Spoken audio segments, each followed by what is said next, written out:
Ok, la musique classique. Sacré sujet, hein.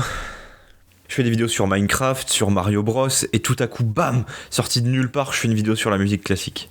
Je vous le dis, j'ai toujours aimé la musique, en général, et de tous les genres. J'ai eu une période techno et électro quand j'étais encore un bébé cadom avec les musiques de la chaîne No Copyright Sounds. Parce qu'à l'époque, je comprenais pas l'anglais et que pour moi, No Copyright, c'était comme une médaille qui garantissait que ta musique était le pic de la création humaine. Ensuite, j'ai commencé à m'intéresser à la pop et au rap avec des mecs comme Orelsan pour après partir sur des délires plus jazz et hip-hop avec Nujabes, qui a été un pilier de ma culture musicale pendant bien trop longtemps. Et avant ça, je vais pas vous mentir, j'avais jamais vraiment été à fond dans la musique classique. Voire pas du tout en fait. Enfin, je veux dire, bien sûr, j'avais une petite idée de ce que c'était, comme tout le monde, j'avais déjà entendu la 5ème symphonie, la lettre à Élise ou cette putain de marche turque. Mais ça s'arrêtait là. Et un jour, pendant que je bossais, tiens, de la musique classique. Pour bosser, ça doit être bien en plus, la miniature est sympa. J'ai été subjugué. Pas seulement parce que la miniature rendait mieux en plein écran, mais parce que c'était de la musique que j'avais encore jamais entendue, mais avec laquelle je ressentais quand même une certaine familiarité.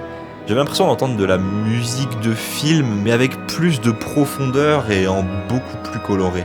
Enfin bref, ça m'a quand même marqué, et vu que j'ai à ma disposition la plateforme idéale pour partager des découvertes, du savoir, des vidéos réactions au caca fait pipi, je me suis dit que j'allais en profiter pour vous parler de musique issue d'un genre qui a plusieurs siècles et qui reste quand même assez important pour la culture européenne. Et aussi pour la culture française. Ah oui monsieur. Et en bon patriote, commençons par exemple par un compositeur français, Maurice Ravel. Ravel, c'est un de ces artistes qui faisait partie du courant impressionniste. Pour rappel, l'impressionnisme, c'est un courant artistique qui d'abord en peinture marque une énorme rupture face à l'art académique et notamment va à contre-courant d'une période marquée par le réalisme. C'était une période où les peintres se mettaient à utiliser beaucoup plus de couleurs vives et claires, beaucoup de reflets, de jeux de lumière et des coups de pinceau marqués. Édouard Manet dira notamment « Je peins ce que je vois et non ce qu'il plaît aux autres de voir ».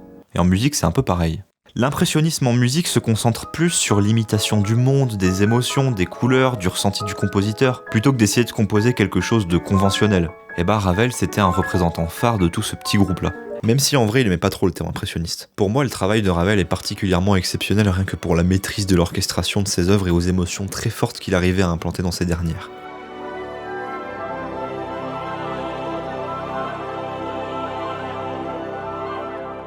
Aussi, quand on écoute sa musique en 2021, on se rend compte que ça sonne relativement moderne quand on sait qu'il a vécu à cheval entre le 19e et le 20e siècle, c'est-à-dire quasiment la préhistoire. Il est mondialement connu pour son fameux boléro. Mais je pense que c'est bien plus intéressant pour moi de vous parler de mon œuvre préférée de Ravel, qui est le concerto pour piano pour la main gauche. En fait, à la base, on a un pianiste autrichien, Paul Wittgenstein, qui malheureusement, pendant la Première Guerre mondiale en tant que soldat, se blesse pendant un affront contre la Russie, se fait capturer par les Russes, et il se fait amputer de son bras droit. C'est chiant. Donc il est quand même vachement dégoûté, mais il va quand même se convaincre de continuer sa carrière de pianiste en jouant avec un seul bras gauche. Ce qui est pas évident du tout, vu que la majorité écrasante des œuvres pour piano nécessite les deux mains. C'est mieux. La solution ? Eh ben il est simplement allé demander aux compositeurs de son époque de lui composer des morceaux pour main gauche, et coup de chance, énorme hasard, parmi eux Maurice Ravel qui va lui écrire un concerto, c'est-à-dire une œuvre pour un orchestre et un soliste. Là, en l'occurrence, un pianiste. Et après 3 ans à l'écrire, il présente en 1932 le fameux concerto pour la main gauche.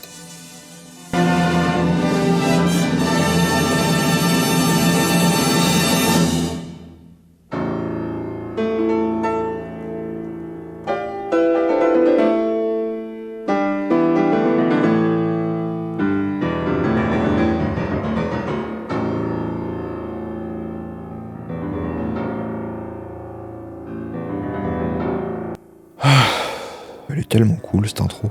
Et ce qui est marrant, c'est que dès le début, on ressent cette lourdeur, cette vivacité, cette colère, qu'en général on retrouve très rarement chez Ravel, qui est plutôt du genre à écrire de la musique pour des contes de fées que ta petite sœur de 5 ans lirait avant de dormir. Mais là, juste écoutez. C'est ma partie préférée, ça.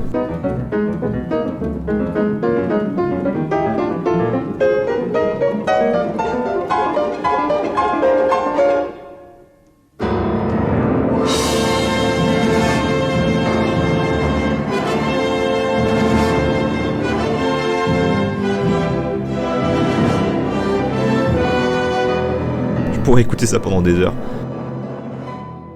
Mais la musique de Ravel, c'est aussi de la musique de chambre, c'est-à-dire de la musique pour un petit ensemble. Et en l'occurrence, pour moi, là où son talent pour créer des mélodies de dingues et pour obtenir un son aussi sincère et passionnel se manifeste le plus, c'est dans son quatuor à cordes.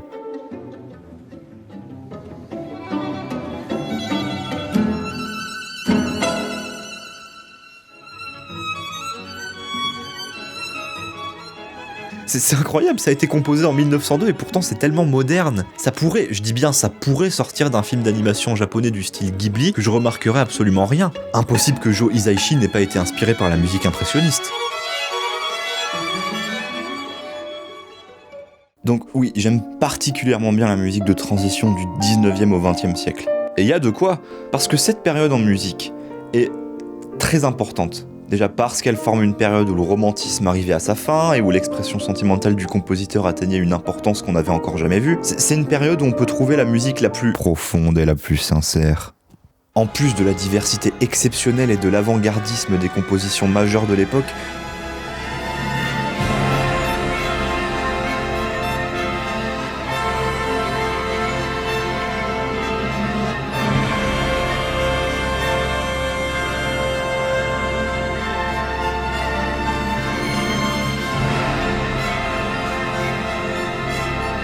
je peux pas tout citer, mais c'est vraiment une période qui est marquée en plus de ça par des bouleversements politiques en Europe, avec, comme je l'ai dit plus tôt, la Première Guerre mondiale qui a amené une vague de pessimisme et d'espoir dans la musique. Serge Rachmaninov était aussi un compositeur de l'époque, et le moins qu'on puisse dire, c'est qu'il a marqué l'histoire de la musique russe, et de la musique tout court en fait. Au point qu'il est vu comme étant l'un des plus grands pianistes de l'histoire, ou bien que certaines études le placeraient comme le compositeur le plus innovant de tous les temps.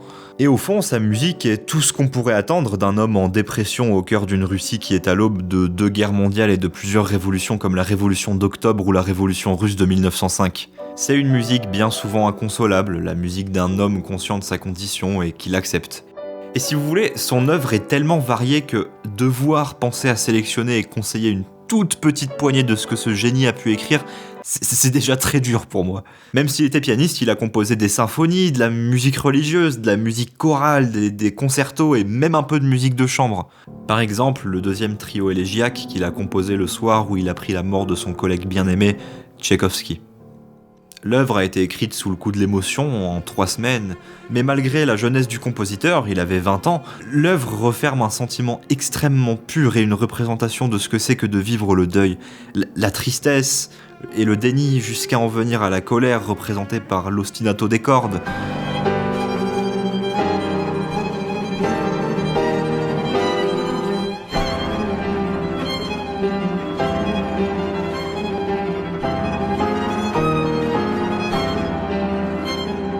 Malheureusement, ce sera pas le seul drame dans la vie de Rachmaninov. En 1897, il venait d'achever sa première symphonie sur laquelle il avait bossé pendant 2 longues années. Et en plus de ça, on lui avait donné la chance de pouvoir la faire jouer pour la première fois à un festival de concerts symphoniques russes à Saint-Pétersbourg. Ce qui, bien entendu, était une belle opportunité de présenter une œuvre aussi massive qu'une nouvelle symphonie. Qu'est-ce qui pourrait mal tourner ? Alors, c'est pas Rachmaninov qui a fait le chef d'orchestre, c'est un certain Alexander Glazunov qui s'occupe de l'interprétation et des répétitions, etc. Le temps passe, on arrive le jour de la représentation, tout le monde s'assoit, tout le monde est bien posé, et là se passe un des plus gros désastres de l'histoire des symphonies. Glazunov arrive sur scène, complètement bourré parce qu'il avait apparemment l'habitude de boire de la liqueur au travail, et on peut très bien entendre à la performance que même s'il était sobre, ce serait une catastrophe. Glazunov n'avait fait quasiment aucune répétition, ce qui n'est pas normal du tout pour conduire une symphonie pour 40 musiciens d'une petite heure. Encore pire, il n'a apparemment rien appris de la partition et il aurait même réorchestré certains passages en changeant les rôles des instruments. Tout ça quelques heures avant le concert, au feeling. Rachmaninov ne reconnaît plus du tout son œuvre, et en panique, il sort de la salle pour se réfugier dans les escaliers en spirale et s'en va quand il entend les sifflements et les huées de la foule à la fin. Mais le mal était déjà fait. Et Rachmaninov est trop dévasté, il tombe dans une grosse dépression pour plusieurs années tellement l'expérience l'avait découragé. Vous pensez que je prends trop de temps à faire mes vidéos ? Lui, il a rien fait pendant 3 ans, revoyez vos priorités. Et un jour, il rencontre un neurologue nommé Nicolas Dahl qui va lui administrer des séances d'hypnose. Et ce dernier, au cours de plusieurs séances, va jusqu'à essayer de le convaincre de recommencer à composer en lui répétant « Vous allez commencer à écrire votre concerto. Vous travaillerez avec une grande facilité. Le concerto sera d'excellente facture. » Et est-ce qu'il s'est remis à composer ? J'espère bien. Regardons ensemble.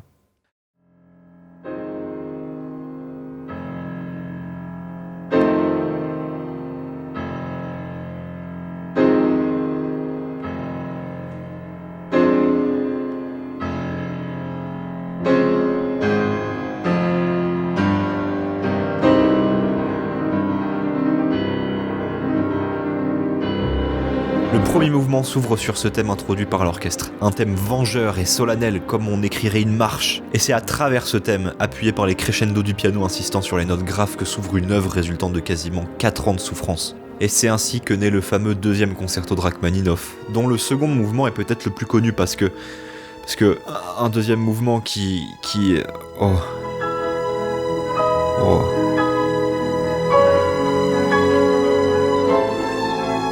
Pour ensuite arriver au troisième et dernier mouvement.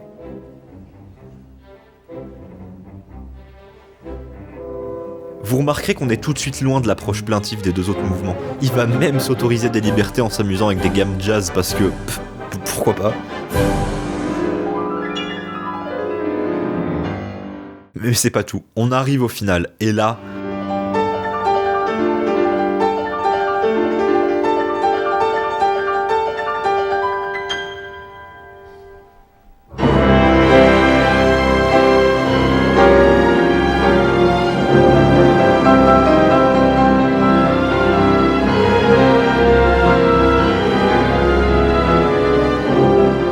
Et là, bonne nouvelle, il a pas fait un bide. Ça a même entre guillemets relancé sa carrière.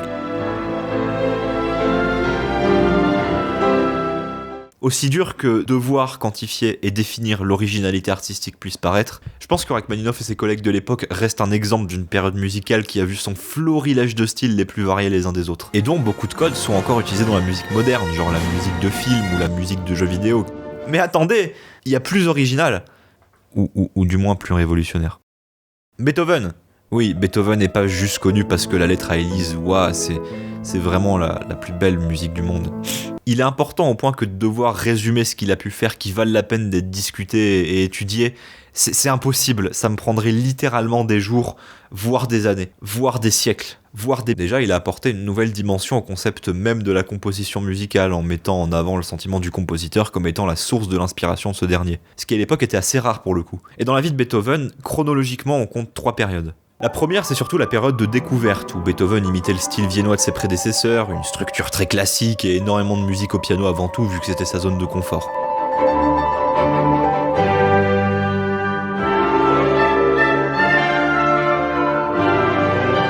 Après, la seconde période marque déjà les prémices du romantisme chez Beethoven. Mais le plus important, c'est qu'il commence à perdre son audition.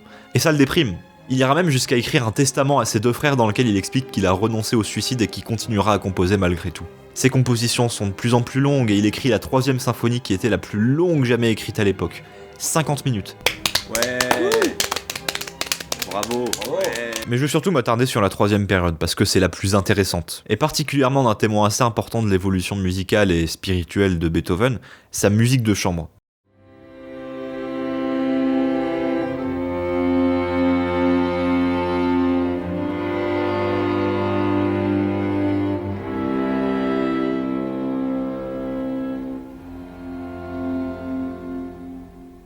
On parle ici des 12 dernières années de sa vie, et il va composer banger sur banger, en commençant sérieusement à pencher dans le romantisme poétique avec des quatuors à cordes toujours plus avant-gardistes et révolutionnaires pour l'époque. Par exemple, le 14e quatuor à cordes qu'il a composé pendant la dernière année de sa vie. Ce qui est particulier déjà, c'est qu'il n'y a aucune transition entre chaque mouvement, et que la musique est continue, et ça s'arrête très peu. Du coup, on se retrouve pris dans un flux musical qui s'arrête qu'après la 40aine de minutes nécessaires pour jouer l'œuvre. Faut comprendre que lorsque Beethoven compose ça, il est complètement sourd. Vous en doutez, on est donc clairement face à une œuvre qu'on pourrait qualifier d'introspection, en allant même parfois s'approcher à de la musique expressionniste.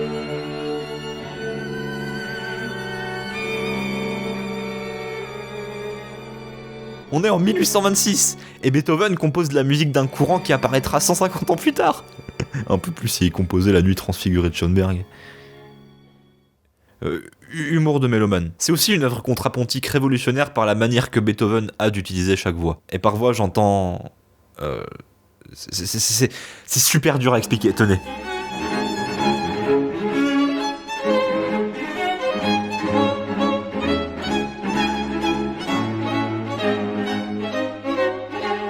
Voilà, en gros, chaque couleur représente un instrument, et donc représente une voix. C'est ça les voix. Est-ce que ça a l'air compliqué ? Ça l'est. Moi non plus je comprends rien au solfège. C'est pas la musique la plus simple à écouter.